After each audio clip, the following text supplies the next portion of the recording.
Good morning, dear students. Now, today we will start with a new lesson, lesson number 10, good manners. Now, what are good manners? Good manners क्या होते हैं?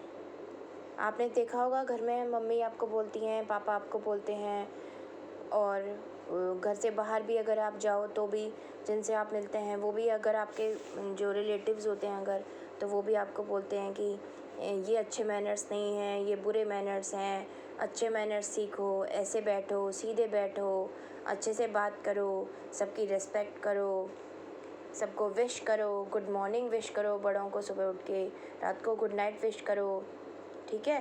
Teachers को मिलें अगर हमेशा तो जब भी तो उनको गुड मॉर्निंग विश करो, ठीक है। ये सारे के सारे क्या होते हैं? गुड मैनर्स होते हैं। तो what are good manners? Good manners teach us how to behave with others. Good manners क्या होते हैं? वो हमें ये सिखाते हैं कि हमें दूसरों के साथ कैसे बिहेव करना चाहिए। It is the base of relations we maintain in the outer world. तो ये क्या होते हैं? ये एक रिलेशंस का बेस होते हैं, मतलब कि एक रिलेशंस का आधार होते हैं, जिससे कि हमें we maintain in the outer world, जो कि हम आउटर वर्ल्ड में, मतलब कि इस पूरे वर्ल्ड में हम लोग मेंटेन करके चलते हैं, जिससे कि हमारे रिलेशंस मेंटेन रहे। तो ये रिलेशंस, गुड मैनर्स क्या होते हैं? Base of relations. मतलब अगर आपको कोई भी रिलेशन अगर ढंग से रखना है तो आपको क्या होगा? वहाँ पर उनके साथ मैनरली बिहेव करना होगा, ठीक है। For every stage of life manner plays an important role. और लाइफ के हर स्टेज में, अगर आप बड़े हो, थोड़े से और बिल्कुल बच्चे हो, फिर थोड़े बड़े हुए, फिर और बड़े हुए, ठीक है, और फिर आप बिल्कुल बहुत एडल्ट हो गए, उसके बाद आप मतलब आप ओल्ड भी हो गए हैं अगर, तो भी आपको, अगर आपने मैनर्स मेंटेन नहीं करे, अगर आपने अपने साथ के जितने भी रिलेशंस हैं उनके साथ अपने मैनरली बिहेव नहीं करा, अपने साथ के रिलेशंस को रिस्पेक्ट नहीं दिया, तो फिर वो रिलेशंस क्या होते हैं? बिगड़ जाते हैं। तो इसलिए हमें क्या करना चाहिए? हमें हमेशा अपने मैनर्स अच्छे रखने चाहिए, हमें सबके साथ मैनरली बिहेव करना चाहिए। तो मैनर्स बेसिकली क्या होते हैं? Let us read a story on good manners. तो मैनर्स के बारे में हम एक स्टोरी रीड करते हैं पहले, फिर हम मैनर्स के बारे में डिटेल में पढ़ेंगे। अब मैं पढ़ रही हूँ, आप लोग ध्यान से सुनिए, ठीक है। और उसके बाद फिर आपको भी रीड करना है ये चैप्टर मम्मी के साथ बैठ के 2 बार, कम से कम at least 2 times. A long time ago a little boy was walking through a park. In the middle of the park was a tree with a sign on it. तो बहुत थोड़े पुराने ज़माने की बात है कि एक छोटा सा लड़का जो है वो एक पार्क में घूम रहा था, और पार्क के बीचों बीच में क्या था? एक पेड़ था जिस पर कि एक साइन बना हुआ था। The sign said, I am a magic tree, say the magic words and you will see. और वो उस पेड़ पर, पार्क के बीचों बीच एक पेड़ था, और पेड़ के ऊपर एक साइन बना हुआ था, और साइन के ऊपर क्या लिखा हुआ था? जस्ट मतलब आप सोचिए क्या लिखा था। उस पर लिखा था, आई एम अ मैजिक ट्री, मैं एक मैजिक ट्री हूँ। से the magic words and you will सी। आप कुछ मैजिक वर्ड्स बोलो और आपको रिजल्ट दिखाई दे जाएगा। तो फिर क्या हुआ? The boy tried to guess the magic words. तो बॉय ने बहुत सारे मैजिक वर्ड्स ट्राई करे, कि मतलब वो कोई मैजिक वर्ड्स बोले और शायद वो सही में वो जो उसको बोलने हैं वही वर्ड्स उसको मिल जाएं, और फिर जो है वो उसको जो मैजिक हो जाए। तो फिर क्या हुआ? ही ट्राइड आब्रा का डाबरा, गिली गिली गो, खुल जा सिम सिम, तन तारा एंड मैनी मोर। मतलब ये मैजिक वर्ड्स, मतलब ये पुरानी स्टोरीज उसने पढ़ रखी थी बच्चे ने, और उसने ये सारे मैजिकल वर्ड्स सारे सीखे। मतलब आब्रा का डाबरा क्या होते हैं? जादूगर्स जो होते हैं वो यूज़ करते हैं। गिली गिली गो तो मतलब तांत्रिक वगैरह होते हैं, वो यूज़ करते हैं। खुल जा सिम सिम आपने देखी होगी, स्टोरी सुनी होगी अली बाबा 40 चोर की, मम्मा ने सुनाई होगी आपको। तो उसमें वो खुल जा सिम सिम बोलता है वो अली बाबा, और अपनी गुफा को खोलने के लिए, और उसके सिर्फ बोलने से ही गुफा का दरवाज़ा ऐसे टन करके खुल जाता है। तन तारा एंड मैनी मोर। और उसने तन तारा भी बोला, और भी बहुत सारे जितने भी वर्ड्स उसको आते थे उसने सीखे थे, मम्मा को कहते हुए। मम्मा स्टोरी सुनाती थी तो फिर उसने सारे वर्ड्स बोले, लेकिन क्या हुआ, but none of them worked, लेकिन उनमें से एक भी वर्ड ने काम नहीं करा। अब वो मैजिकल ट्री था, मैजिक वर्ड्स बोलने थे, अब मैजिकल वर्ड्स तो यही होते हैं, तो उसने सारे बोल दिए लेकिन कोई भी वर्ड ने काम नहीं करा। अब क्या हुआ, एग्जॉस्टेड, वो थक गया। एग्जॉस्टेड मतलब क्या होता है, थक जाना। Exhausted he threw himself on the floor saying please dear tree, please dear tree. और फिर उसके बाद एकदम वो थक गया और उसने अपने आप को ज़मीन पर, मतलब पेड़ के सामने जो ज़मीन थी, फ्लोर था, उसके ऊपर गिरा दिया अपने आप को। और फिर उसके मुंह से एकदम से निकला प्लीज़ डियर ट्री। ठीक है, प्लीज़ डियर ट्री मतलब उसने बहुत रेस्पेक्टफुली ट्री से बोला please dear tree. And suddenly a big door opened in the trunk. और जैसे ही उसने बोला, मतलब उसने रेस्पेक्ट दिया ना ट्री को, प्लीज़ डियर ट्री, मतलब वो बोलना चाह रहा होगा कि मतलब कि मैं थक गया प्लीज़ डियर ट्री आपके सामने बहुत सारे वर्ड्स बोलते हुए, और मैं अब बहुत थक चुका हूँ, इस तरह कुछ बोलना चाह रहा था। तो उसके मुंह से सिर्फ इतना ही निकला था, प्लीज़ डियर ट्री। बस उस ट्री को क्या चाहिए था, रेस्पेक्ट चाहिए था। जैसे सबको रेस्पेक्ट चाहिए होता है, अपना रेस्पेक्ट सबको बहुत अच्छा लगता है। कोई अगर आपको गंदी तरह से बोले, जैसे अगर मान लो फॉर एग्जांपल मम्मी आपको अगर डांटे, या पापा आपको डांटे, या स्कूल में टीचर आपको डांटे, या फिर कोई भी बाहर का जना, कोई भी जना आपको अगर कोई अब्यूसिव वर्ड्स बोल दे, गंदे वर्ड्स बोल दे, तो आपको कैसा लगेगा, बुरा लगेगा ना। तो ऐसे ही पेड़ को भी क्या चाहिए था, बहुत अच्छे वर्ड सुनने का मन करता था, तो इसलिए वो मैजिकल ट्री था। तो जैसे ही उस बच्चे के मुंह से निकला प्लीज़ डियर ट्री, अचानक से उस ट्री का जो तना था ना, उसमें एक बहुत बड़ा सा दरवाज़ा खुल गया। A big door opened in the trunk. Inside, everything was dark except for a sign which said, "Carry on with your magic." और उसमें बिल्कुल अंधेरा था। वो दरवाज़ा जब खुला तो वहाँ पर बिल्कुल अंधेरा था, सिर्फ खाली एक साइन बना हुआ था वहाँ पर। जैसे ही वो दरवाज़ा खुला उस पेड़ के तने में से, तो वहाँ पर एक साइन बना हुआ था, और उस साइन पर क्या लिखा था, carry on with your magic. मतलब कि वो साइन क्या कह रहा था कि जो मैजिक आपने स्टार्ट करा है ना, वो मैजिक आप लगातार करते रहो, मतलब आप उसको लगातार बोलते रहो। Then the boy said thank you dear tree. तो फिर जब जैसे अब उस बच्चे ने ट्री को रिस्पेक्ट दिया, उसने कहा था प्लीज़ डियर ट्री, तो ऐसे ही उसने प्लीज़ के अलावा जो और भी हमारे जो ग्रेट वर्ड्स हैं, जैसे please is a very great word, ऐसे ही थैंक यू, ठीक है, वो भी एक बहुत ग्रेट वर्ड है। तो उसने बोला थैंक यू डियर ट्री।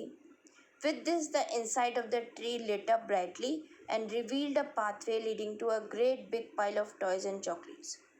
अब तो मज़ा ही आ गया उस बच्चे का। वो तो बच्चा इतना खुश हो गया कि बस पूछो ही मत। उसने देखा, जैसे ही उसने बोला थैंक यू डियर ट्री, उसने बहुत पोलाइटली, बहुत आराम से बोला था ट्री को, तो वो ट्री इतना खुश हो गया। और जैसे ही उसने ये वर्ड बोले, तो क्या हुआ, ट्री में जो अंधेरा था ना, ट्री के अंदर जो दरवाज़ा खुला था तो अंधेरा था, अंधेरे की जगह क्या हुआ, रोशनी आ गई बहुत तेज़। और रोशनी के आने के साथ ही क्या हुआ, एक रास्ता दिखाई दिया बच्चे को। वो जो बॉय था उसको एक रास्ता दिखाई दिया, एक पाथ दिखाई दिया, और उस पाथ पर वो जैसे ही चलने लगा आगे आगे, तो जैसे ही वो पाथ ख़त्म हो रहा था तो क्या था, और जैसे ही वो पाथ ख़त्म हुआ, जैसे ही वो रास्ता ख़त्म हुआ, तो सामने क्या थे, बहुत अच्छे सुंदर सुंदर टॉयज़ थे, बहुत सारी सुंदर सुंदर चॉकलेट्स थी। तो फिर वो तो बच्चा बहुत खुश हो गया कि अरे वाह, मुझे तो इतने सारे टॉयज़ मिल गए, इतने सारी चॉकलेट्स मिल गई। बहुत ही खुश हो गया वो बच्चा। The little boy brought all his friends to the magic tree.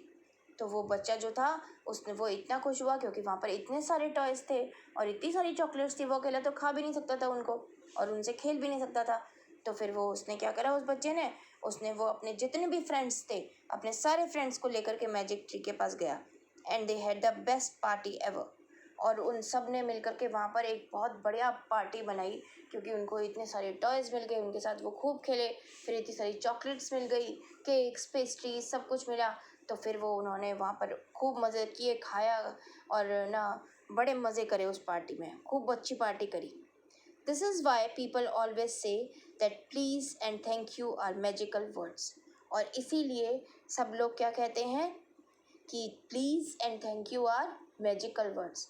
Please word होता है या थैंक यू वर्ड जो होता है ना, ये मैजिकल वर्ड्स होते हैं, ये जादू वाले वर्ड्स होते हैं, ये इनसे जादू हो जाता है बिल्कुल ही।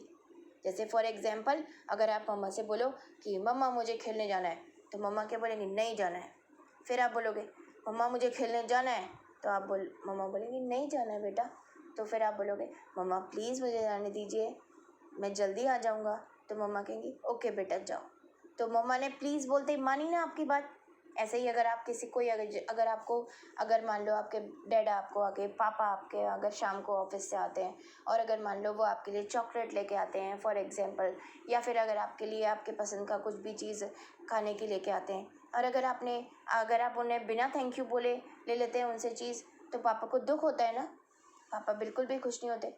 और अगर वही चीज़ के लिए अगर आप पापा को बोलते हैं थैंक यू पापा, थैंक यू वेरी मच, आप मेरे लिए इतना अच्छा चीज़ लेके आए, तो पापा कितने खुश हो जाते हैं। और मैजिकल वर्ड क्या है इसमें, कि पापा ने देखा कि आपने उनको इतना थैंक यू करा, इतना थैंक यू करा, तो अगले दिन पापा फिर से ले आते हैं वही चीज़। तो कितना मैजिकल हो गया ना ये तो, कि हमें बिना कुछ पापा को बोले, बिना कुछ कहे, हमें पापा ने आज भी ला के दिया इतना अच्छा चीज़ खाने की और टॉयज़, और हमें कल भी ला के दिया बिकॉज कि आपने थैंक यू बोला। मम्मा ने को आपने प्लीज़ बोल के गए खेलने के लिए, और थोड़े से टाइम के लिए बोल के गए, और आपने टाइम बताया कि मैं इतने टाइम में वापस आ जाऊँगा, तो नेक्स्ट डे मम्मा ने खुद ही बोल दिया कि बेटा चले जाओ, लेकिन come with in half an hour, आधे घंटे में वापस आ जाना। तो ये क्या हो गया, प्लीज़ एंड थैंक यू कैसे हो गए, मैजिकल वर्ड्स हो गए ना। मैजिक देखो इनका कितना बड़ा मैजिक है। और अगर आप किसी को प्लीज़ या थैंक यू बोल देते हो, तो फिर वो जना तो इतना खुश हो जाता है, इतना खुश हो जाता है। बड़े लोग तो बहुत ही खुश हो जाते हैं। बड़े आप अपने दादा दादी को, नाना नानी को, या फिर अपने पापा मम्मी को, डैडा मम्मा को ही अगर आप किसी चीज़ के लिए जो अगर वो आपके लिए कुछ भी करते हैं, अगर आप उनको थैंक यू बोलोगे या प्लीज़ बोलोगे, तो वो तो इतना खुश हो जाते हैं कि बताओ बच्चे हमें इतना रिस्पेक्ट दे रहे हैं। So these are magical words. Now आगे हम बढ़ते हैं, फिर क्या हुआ, there are some more magic words like. अब इन थैंक यू और प्लीज़ के अलावा भी कुछ और भी मैजिकल वर्ड्स होते हैं, जैसे हेलो हाउ आर यू। जैसे ही आप किसी से मिलेंगे, आप उससे हमेशा आप सबसे पहले यही पूछिए, हेलो हाउ आर यू, मतलब आप कैसे हो। यूँ नहीं कि अपनी बात शुरू कर दी, सबसे पहले आप उसके बारे में पूछिए कि वो ठीक है कि नहीं है। तो फिर वो बहुत खुश हो जाएगा कि अरे इसको मेरी केयर है, ये मेरे बारे में पूछ रहा है। उसके बाद hello how do you do, आप ठीक हो, आप सब कुछ ठीक चल रहा है आपकी लाइफ में, तो भी वो बहुत खुश हो जाएगा। Good morning, good afternoon, good evening, good night. और अगर आप सुबह को किसी से मिलो तो गुड मॉर्निंग बोलो, दोपहर में किसी को मिलो, आफ्टरनून में किसी को मिलो तो आप बोलो गुड आफ्टरनून, शाम को मिलो तो बोलो गुड इवनिंग, और रात को अगर आप सी ऑफ करते हुए किसी से जा रहे हो, अगर अपने घर जा रहे हो, तो उसको गुड नाइट बोलो, तो भी वो बहुत खुश हो जाता है आपसे।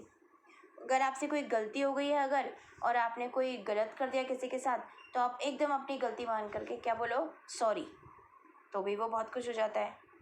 एक्सक्यूज़ मी, अगर आपको कहीं निकलना है, कोई भीड़ की जगह है, कोई जना सामने आपके अड़ रहा है, आपको उसके पास से जगह नहीं दे रहा वो अगर आपको, और आपको निकलना है, तो उससे बजाय कि धक्का मारने के उसको या पुश करने के उसको, आप उसको बोलो एक्सक्यूज़ मी प्लीज़। वो आपको एकदम से इतनी सारी जगह दे देगा निकलने के लिए कि आप क्या, आपके साथ 2-3 जने और निकल सकते हैं। तो excuse me word is also a very magical word. And thank you, जो कि हमने देखा, that is very very magical word. Now we must use magic words as much as possible, और इसलिए हमें ये मैजिकल वर्ड्स जो हैं जितना ज़्यादा से ज़्यादा हो सके हमें इनका यूज़ करना चाहिए, जिससे कि हमारी लाइफ जो है वो बहुत इजी हो जाएगी, सब लोग हमसे खुश रहेंगे और हमें भी किसी से परेशानी नहीं होगी। They make us and other people happy. वो हमको भी, ये मैजिकल वर्ड्स जो हैं ये क्या करते हैं, वो हमको भी खुश रखते हैं और हमारे साथ जो दूसरे लोग होते हैं उनको भी खुश रखते हैं। नाउ ये तो हो गया good manners and magical words. Now we come to some more good habits and lovable some more good habits make us lovable to others। कुछ और गुड हैबिट्स हैं जो कि जिससे कि हमसे सब लोग प्यार करने लगते हैं, तो वो कौन सी हैं। They are always keep smiling. हमेशा याद रखो, कहीं पर भी जाओ, घर से बाहर निकलो, घर में भी अगर आपके घर में कोई गेस्ट आ गए हैं या बड़े भी हैं, तो आप हमेशा क्या आपको करना है, ऑलवेज कीप स्माइलिंग। हमेशा आपका फेस कैसा होना चाहिए, स्माइलिंग होना चाहिए। ये भी एक बहुत अच्छी गुड हैबिट है। से thank you when someone gives you something. जब भी कोई जना आपको कुछ भी चीज़ दे, या आपका कोई काम करे, या आपके बोला हुआ कुछ भी बोले, कुछ भी करे, तो फिर आपको क्या बोलना है, हमेशा उसको थैंक यू। उसके बाद say welcome when someone says thank you to you. और जब भी कोई जना आपको थैंक यू बोले, अगर आपने किसी का कोई काम करा है और अगर आपको कोई थैंक यू बोल रहा है, तो हमेशा उसको बाद में बोलो वेलकम। ठीक है, कि मतलब कि ओके कोई बात नहीं, ये तो मेरा फ़र्ज़ था, तो फिर ये वेलकम हो गया। नाउ से please when you want something from others. अगर आपको किसी से कुछ चाहिए, अगर आपको किसी से भी कुछ लेना है, सपोज़ मम्मा से ही लेना है घर में, तो आप कैसे बोलोगे, मम्मा से प्लीज़ करके बोलोगे कि मम्मा मुझे ये चाहिए, दिला दीजिए, मम्मा मुझे ये खाना है, कुछ भी करना है, तो आपको क्या बोलना है, please. Say please to please when you want something from others. Say sorry when you hurt someone.